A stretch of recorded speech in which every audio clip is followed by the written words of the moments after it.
great news. TYT is partnering with Participant Media to help solve the climate crisis, but we need your guys' help. Make sure you check out our series, 10 Days of Action, to learn more about what you can do to make a difference. And also go see an Inconvenient sequel, Truth to Power. It's in theaters nationwide right now. It has a really important message, and I want all of you guys to learn that and absorb it. It's very important. And look, if President Trump isn't gonna lead, then we should. And I believe in the American people, and I think we can do it. Already, the majority of Americans are on our side, and so are civic leaders, mayors, governors, and businesses, and they're all moving forward to stop climate change. So don't worry, guys, no single person can stop us. If we fight together, we can win. So I pledge to join the movement and hashtag #BeInconvenient. Go to inconvenientsequel.com/action to be part of the solution. President Trump is going on vacation.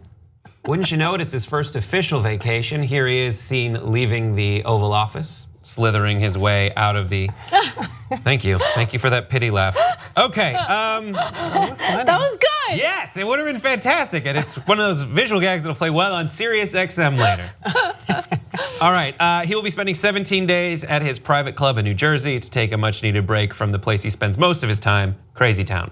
How does the president, here is the statement by the Washington Post count on Thursday. By the end of this vacation, Trump will have taken 53 days at leisure, compared to Obama's 15 vacation days at the end of August during his own first term as president. Trump has to date almost doubled the former president's trips to the links. Moreover, Obama played 17 rounds of golf by the end of August in 2009. Trump has played 33 times that are known about before heading to Bedminster.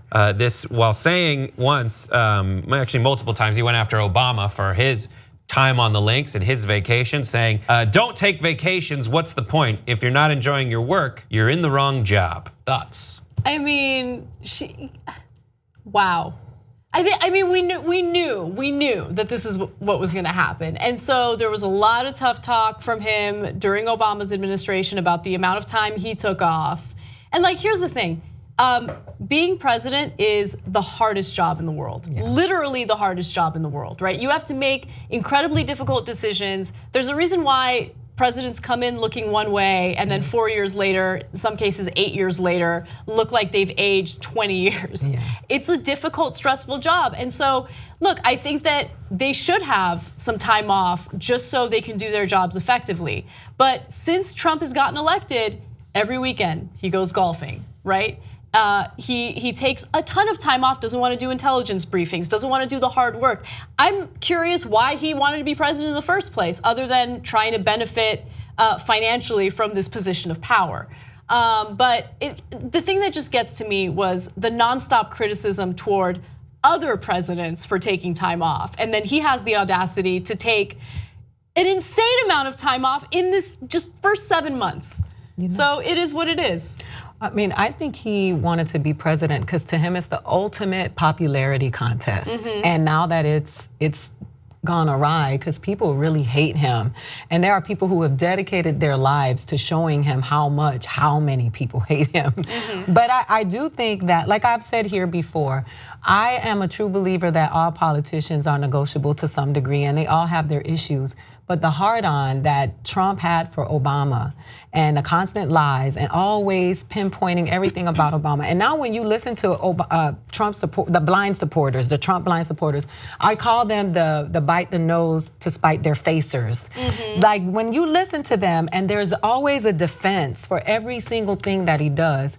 But when you go back and look at the tweets to Obama when he was in office, like how dare you go on your vacation? You know, why is Michelle wearing a shirt where you can see her shoulders? Like every single thing, now that he's doing it, there is a defense for this. So it's so obvious that the reason so many of you guys hated Obama was because he's black. And and I remember when Obama played golf the first time, I remember I didn't know black people could play golf. And I remember all the stuff. It's just a lot of country clubs still have rules where they can't.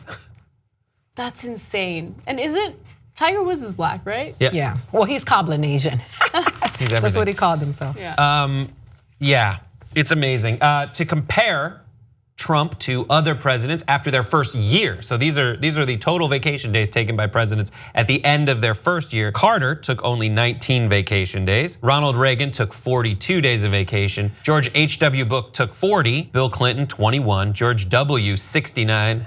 And Obama ended his first year with 26 vacation days, according to the Annenberg Public Policy Center's fact check. And how can you compare this? Because a lot of times, when asked if the president is playing golf today, his cabinet tries to hide it. Because he plays golf all the time. Yeah. All the time. It's so crazy. According to your numbers, if you're a Republican, you have to take a minimum of 40 vacation days because they all have 40 and above on the first year. So weird. But that lady with the eyebrows, I can't. Sarah, I can't. Sarah Huckabee Sanders? Yeah, I can't. It's okay, she can, she does. So Obama spent $100 million in the first 8 years, according to a conservative estimate. It's not a conservative estimate, it's from a conservative group's estimate. Mar-a-Lago, according to most estimates, has cost us $20 million so far. Other estimates go as high as 50. One of those estimates, which you can track at your leisure, is the Trump golf count. This website that is up, so just Google Trump golf count. I don't remember what the website actually is, but it'll tell you the running taxpayer cost of sending the president to various golf excursions. They have the count at 41 rounds of golf. But he went on vacation today, right? So I'm like, quick, somebody break into the White House and run the country for real. Let's go. Yeah, I know. I wonder if they said, because the story is he's leaving town, and while he's gone, they're gonna fix the heating and air conditioning, which has gotta be just a made up story to get him away. They gotta fix that dump up. Just like, please leave. And I mean, I don't conspiracy theorize very often, but I feel like this is time for John Kelly and Sessions to put additional personal listening devices in every corner of the White House in their ridiculous search for leaks, so that they can monitor everybody, every time, everywhere. Yeah. That leak thing today drove me crazy because it's so transparent. It's like you're trying to leak. You're trying to stomp down on leaks because the only time these leaks came out, they embarrassed the president. Yeah. They embarrassed him. It's like the last 3 leaks were like when the president said he had a good phone call. I think Mike Pence is leaking.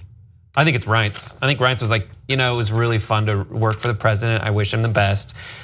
And By he just the way, goes I'm like, making the Mike Pence thing up because it's a joke. Like he'd want to be president if Trump got impeached. Anyway, I'm joking. I don't want anyone to take that seriously. But we do know there's a new level of petty in the White House. Like it's somebody's in there doing the dirt.